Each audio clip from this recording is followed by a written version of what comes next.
Assalamualaikum and a very good day to Dr. Nur Azana and friends. Today we are from Group 2 are going to present for the lab report for the experiment 4 which is center of pressure.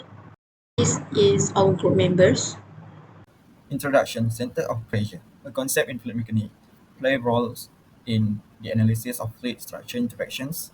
It refers to the point on object where the total sum of pressure field force acts, resulting a single resultant force. Understanding the concept help in predicting and controlling the behavior of object immersed in fluid. In this experiment, we focus on determining the center of pressure on the submerged surface, which is the quadrant subjected to fluid pressure by adding the water to the tank. The hydrostatic force applied to the vertical surface of the quadrant can be determined by considering the hydrostatic force at any point on the curved surface. Force on the side of quadrant, hydrostatic force on the vertical submerged surface, and the moment generated about a pivot point by the hydrostatic force and added weight. Objective: to determine the center of pressure and hydrostatic force due to water acting on the partially and fully submerged vertical surface. Theory: for this experiment, when the quadrant is submerged by adding water to the tank, the hydrostatic force exerted to the vertical surface of quadrant can be determined by considering several crucial factors. First, pressure applied to the side of the quadrant are horizontal and act in equal and opposite direction, balancing each other. Then, the hydrostatic force acting on the vertical submerged surface is balanced by the counterbalance weight attached to the balance arm, allowing the hydrostatic force to be calculated based on weight and water depth. To maintain the equilibrium, the moment generated by hydrostatic force and the balancing weight around the pivot point must be equal. This shows that fully submerged vertical plane surface. Figure 2 shows that the partially submerged vertical plane surface. In this experiment, we need to use three different equations. First, we have experimental COP. COP means center of pressure.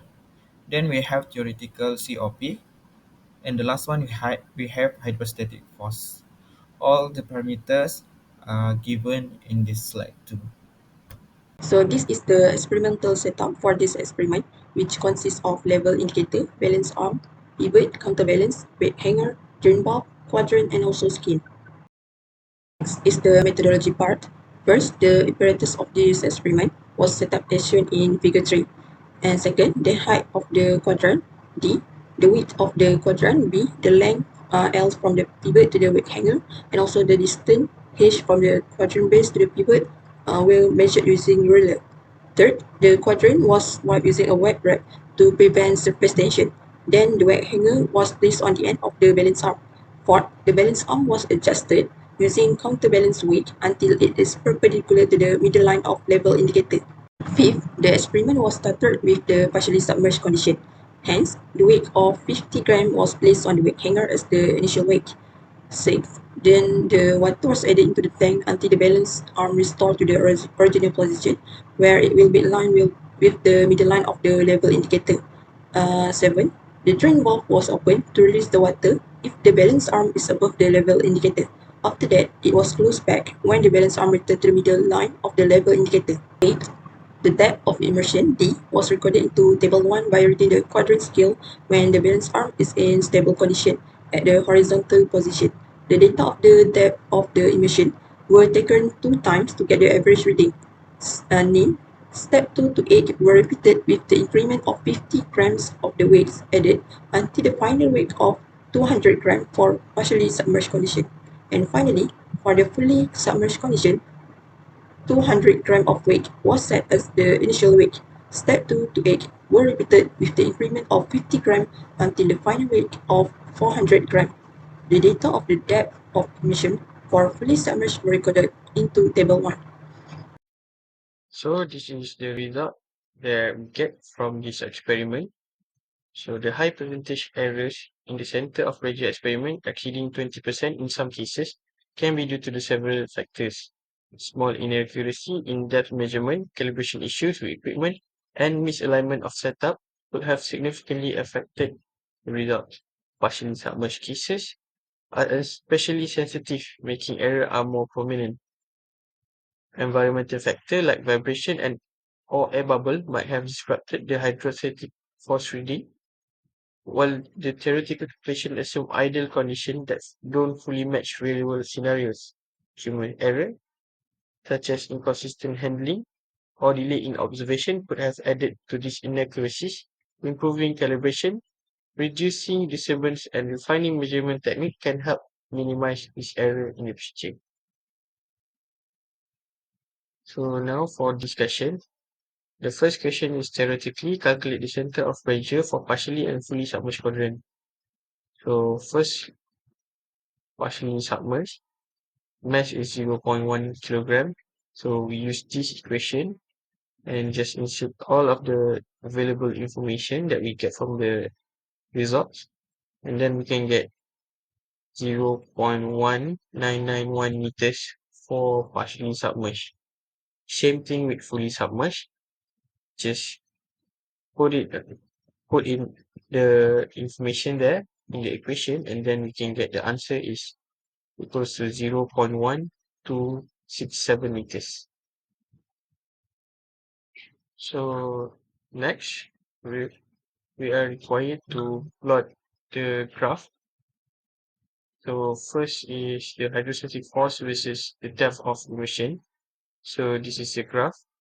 So the graph illustrates a steady linear rise in hydrostatic force with an increase in the average depth of immersion. This demonstrates that the hydrostatic force is directly proportional to the depth of a fully submerged quadrant. The relationship remains consistent and linear throughout. Once the quadrant is fully immersed, the pressure distribution across the surface becomes uniform, and the force is determined by the depth of quadrant centroid. So next is experimental depth of center pressure versus depth of immersion. So this graph tracks the experimental center of pressure for different depths. Initially, the center of pressure changes rapidly, peaking around 0.06 meter depth and then become relatively constant as the depth increases. The center of pressure is the point where the total pressure force can be considered to act. At shallow depth, the pressure distribution changes significantly, causing a noticeable shift in the center of pressure. As the depth increases, the pressure distribution stabilizes, leading to less variation. So next is theoretical depth of center pressure versus depth of immersion. So theoretical data for the center of pressure is similar to the experimental data, but start with negative value. The center of pressure rises sharply as depth increase, then stabilize after 0.06 meter. Just like the experimental data, the negative initial value may be due to use of a reference point or initial setup in theory that does not directly align with experimental condition.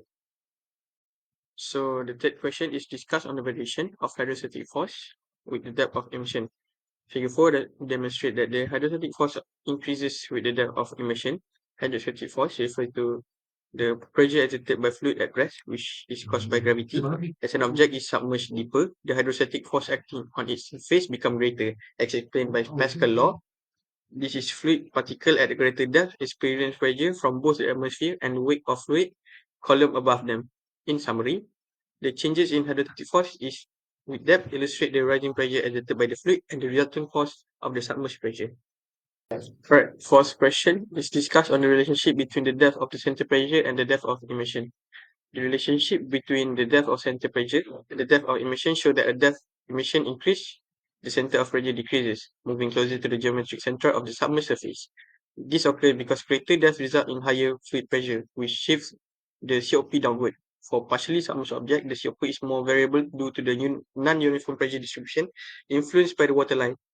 In contrast, for fully submerged object, the COP becomes more stable as the pressure distribution is uniform across the surface. Overall, the COP decreases consistently with the transition from partial to fully immersion, significantly affecting the rate of change. Last question, compare and explain the discrepancy between the experimental and theoretical result for the center of pressure. The discrepancy between the experimental and theoretical result for the center of pressure COP arises due to several factors. Experimentally, the COP, while experimental values tend to deviate from the theoretical prediction, Y theory due to the inaccuracies in measurement and assumption in theoretical model. For instance, error in determining the depth of emission, the alignment of the apparatus, or reading the measuring scale could introduce variability in experimental results. Additionally, theoretical calculations assume ideal conditions such as uniform fluid density, perfect geometry of the submerged object, and negligible external influence, which are difficult to achieve in practice. Factors such as surface tension effects, slight deviation in the shape of object, or vibration in the setup can further impact the experimental data. The discrepancy are more pronounced in the partially submerged cases, where the fluid pressure distribution is less uniform compared to fully submerged cases where the pressure distribution stabilizes.